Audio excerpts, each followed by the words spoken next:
want to sort of shift it a bit around, ma'am, and this question is to you. I mean, all of you are welcome to answer. But my understanding is that there are currently, for the moderates, for the intellectuals and the civil society in Pakistan, there are three fears. The first is, what would now the new US administration's policy be towards Islamabad in particular and Pakistan in general? Secondly, would there be a formal military confrontation with India if every initiative which is now being put into place through the diplomatic effort doesn't really come around to New Delhi's satisfaction? So, I mean, are you fearing a war? I mean, is that still there in the Pakistani society? And finally, most importantly, is there, because of the dilly-dallying that has come out from the civilian rulers in Pakistan at this point of time, and the lack of consensus and the lack of credibility that they have, is there the possibility of back to the uniform taking charge of issues in Pakistan? Well, I'm happy to respond. Back to the uniform issue, let's take that first. I think we have a stake in democracy, and part of the reason for our wanting good neighborly relations is because we feel that the region has a stake in democracy in Pakistan. We support the democratic governments. Differences of opinion, ongoing disagreements, that are part of a political process. But I think the people of Pakistan are quite clear and decisive on the issue of supporting democracy. But is this the democracy that you wanted after 10 years of Musharraf? This is the process that we wanted. We wanted the process to be in place. But the process itself, the democratic government, I think at this moment is supporting the peace your process. question, simple question is, at the moment, we have no fears of the uniforms coming back. Yeah, number one. Sure.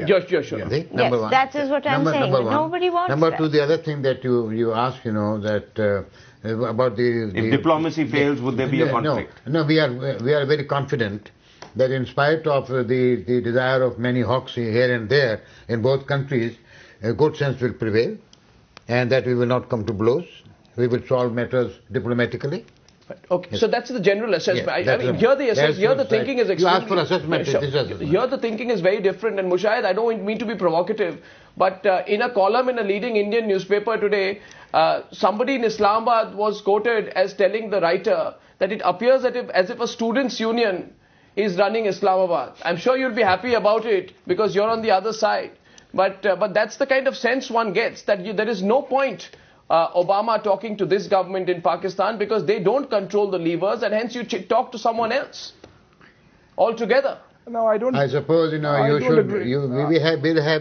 have a dealing directly. We should not fire our guns over the United States shoulders. Mushahid, you want to respond to that?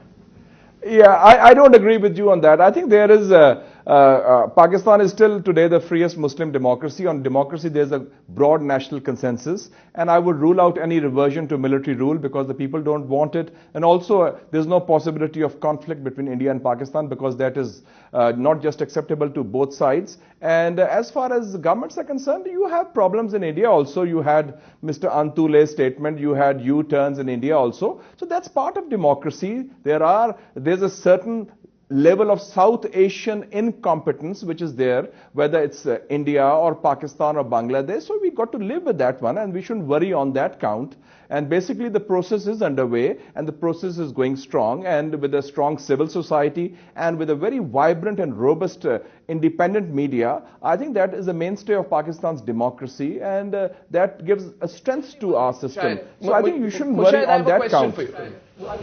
Mushahid, I have a question for you. Mr. Haqqani and your chief of staff, within 24 hours of this comment from Washington, trying to issue counter threats at the US, was that inappropriate in your view? Or is that the treatment Washington needs from Islamabad? Well, they should be answering that question because I'm not an official spokesman. But I think this happens at the official level. There's a tit-for-tat approach. There are knee-jerk reactions. But I think a more mature response is that people in Pakistan have been very heartened by the emergence of Barack Hussein Obama as America's new president. And we feel that he has addressed the Muslim world. He needs a new way forward. And I think he's going to reverse Bush's wrong policies, particularly the infatuation with military might, which got the US into a lot of trouble in Iraq and Afghanistan. And we hope and expect that he'll do a lot to resolve the problem in Kashmir, because he is focused on sending a special envoy on Kashmir also. And I think the Indians should be concerned on that count. So we needn't worry on that. We are quite relaxed about that relationship. It's a relationship based on mutual need. I'd like to move in there. Mr. Hussain, I think Pakistan's also now once again clinging on to that one Kashmir reference, which has come out of the Obama administration, wherein there will be possibly a special envoy. That special envoy is for South Asia in general, and believe me, if you look into the mirror closely, it is more to address issues related with what's happening in Pakistan. And on Kashmir, I think the general view in New Delhi is that if India doesn't want to give an inch, the US can't take an inch on it. I find it interesting here that on day one of the Obama administration, what's happening is you have Islamabad and Washington staring each other, eyeball to eyeball. The question is, Casey, who's going to blink first, in your view? No, but I think there is a point there, because you see, as far as the Kashmir argument is concerned, a question. Foreign Secretary Miliband brought the advance news already. There are two sides to the argument, because Obama's always made a complex argument. He thinks the centrality of the problem is in Afghanistan. True. Pakistan has to resolve it. But he thinks to resolve Pakistan's concerns, Kashmir is an issue.